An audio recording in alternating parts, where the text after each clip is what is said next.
Didn't God initiate this marriage? How'd He do it? I love you. When you and me were getting it all wrong. Love you. And instead of going, why? Say, thank you. Man, you never saw me for where I've been. You saw me for what I'm created to be. And you paid a price to redeem a truth in my life. I give myself to you. That's the good news. It's great joy. It's okay to be happy right now. Good tidings, great joy, all people. Yay. So guess who enters in? Believers. You say, well, I'm a believer. But what do you believe? You can believe He forgave you of your sins. You can believe you're going to heaven. Do you believe He loves you all the time? Do you believe that you have the identity of righteousness in His sight through the blood all the time? Do you believe you're holy, pure, and blameless and above reproach in His sight all the time because of Colossians chapter 1? Because if you believe that, it'll make a difference in your life, in your countenance, in your pursuit of Him.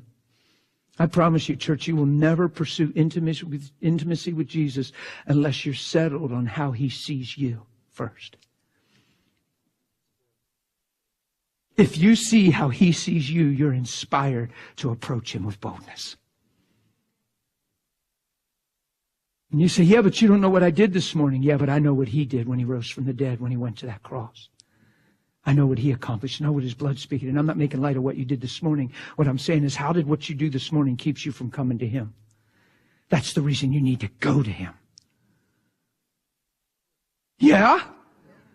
Because here's what happens. You start to let your identity revolve around what you did this morning, so that grays your identity out. That grays your ability to see how He sees you. Now you're nothing more than what you just did. Now you value yourself less than who you really are, and then you keep living up to the low value which you behold yourself in, and that's called a cycle. And because your heart's alive and you care, that cycle starts to condemn you and crush you. And you cry inside. And you feel like you're dying inside because you don't want to be there. Which means you're not as lost as you think because you care.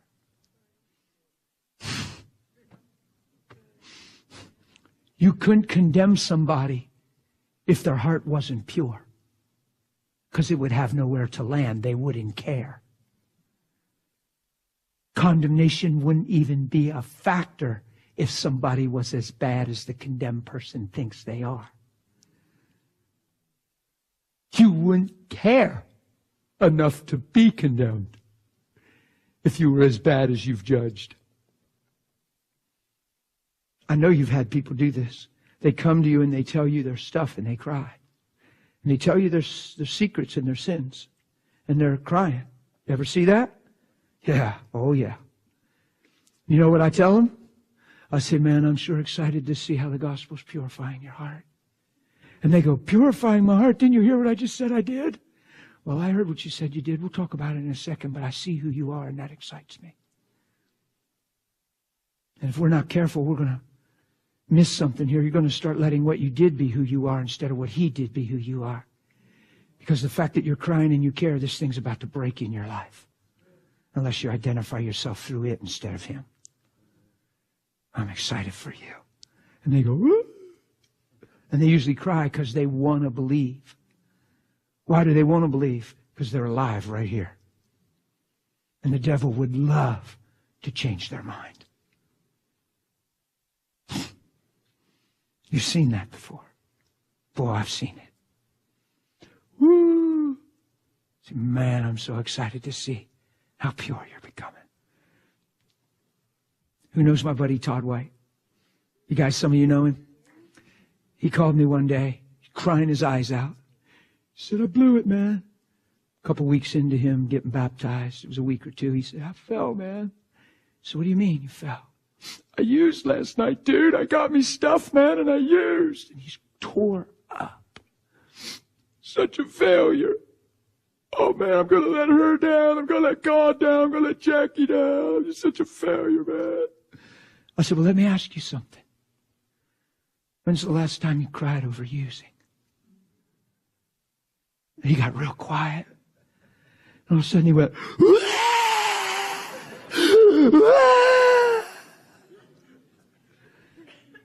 I said, man, you're so close to being free, it's ridiculous. I said, you ain't a drug addict, you're a child of the living God. And I said, let me talk to you about righteousness. That sure beats. You did what? You can't be doing that. And then showing up at church and singing loud. You're nothing but a hypocrite, man. You can cause everybody to stumble. Dude, you got to get your act together. In fact, until you quit using, you shouldn't even open the Bible. The Bible's holy. You're going to defy the Bible, man.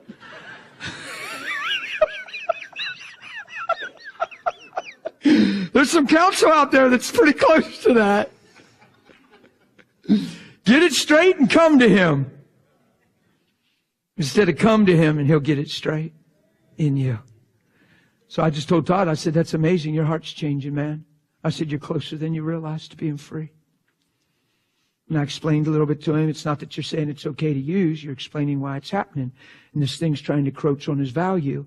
So he uses, he feels like he failed, so now he believes he's a failure. How good are you going to do believing you're a failure? What's the fruit of your tree going to look like when the roots are marked failure? You write failure on your roots. What's your fruit going to look like? And then you weigh and inspect the fruit, and then you reassure the root. So the fruit's guaranteed. The root remains the same. That's called a cycle. That's destroying people that have good hearts on the inside. Jesus comes and says, a good tree can't bear bad fruit. And we go, see? Can't be a good tree. He ain't a good tree. He's a bad tree, see?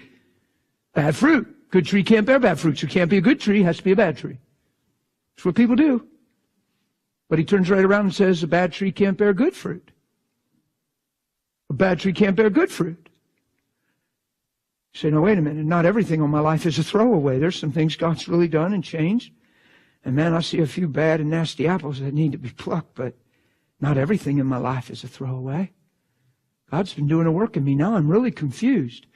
A good tree can't bear bad fruit, and a bad tree can't bear good fruit. What in the world am I? Because I see a mix of both. You know what the problem is? When he's talking, all we're hearing is fruit. So we become fruit inspectors. And the fruit is a secondary noun in the sentence, if my English is right. The primary noun of the sentence is tree. He's talking about the tree the whole time, and all we hear is fruit.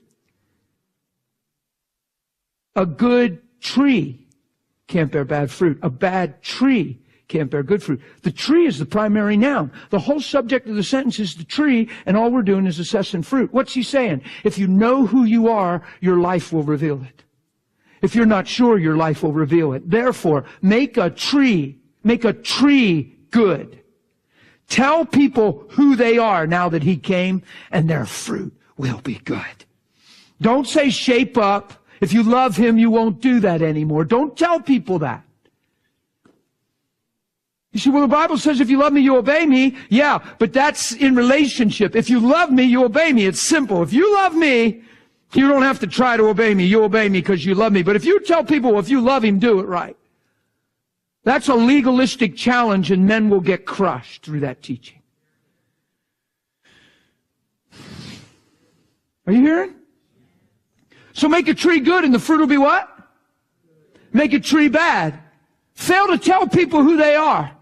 Identify them through their failures, through their tendencies, through their cycle. You try to evaluate them and identify them through their weakness, and guess what they'll be? Exactly what you say they are. You make a tree bad and the fruit will be bad. But man, I read Isaiah and he says, we are trees of righteousness, the planting of the Lord. Why?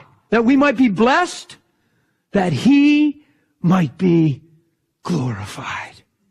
Please tonight, if you're a confessing Christian, if you've prayed a prayer, if you've been water baptized, if you've been baptized in the Spirit, please do yourself the biggest favor. Ask yourself why you're a Christian. And if your why isn't to bring glory to his name and bring honor to his name and love others, reevaluate what you're doing. Because the whole reason we're Christians is for his great name. Not blessing. Not well-being. Come on. You're not just here to be protected and provided for. You're already all that. You've already won. You're never going to die. You'll never be judged for your failures. You'll be judged for His victory. We are already in. Yay! You're like somebody could bust through that door and not like what I'm saying and go boom, boom, boom, boom, boom, and I slide down these steps. Don't cry too hard. And don't pick it. I get so concerned. I say, man, if persecution ever hits this country, I hope we're more prepared to do something in Jesus than picket and protest. We're so good at standing for our rights, proving we didn't die too much. He said, love your enemy.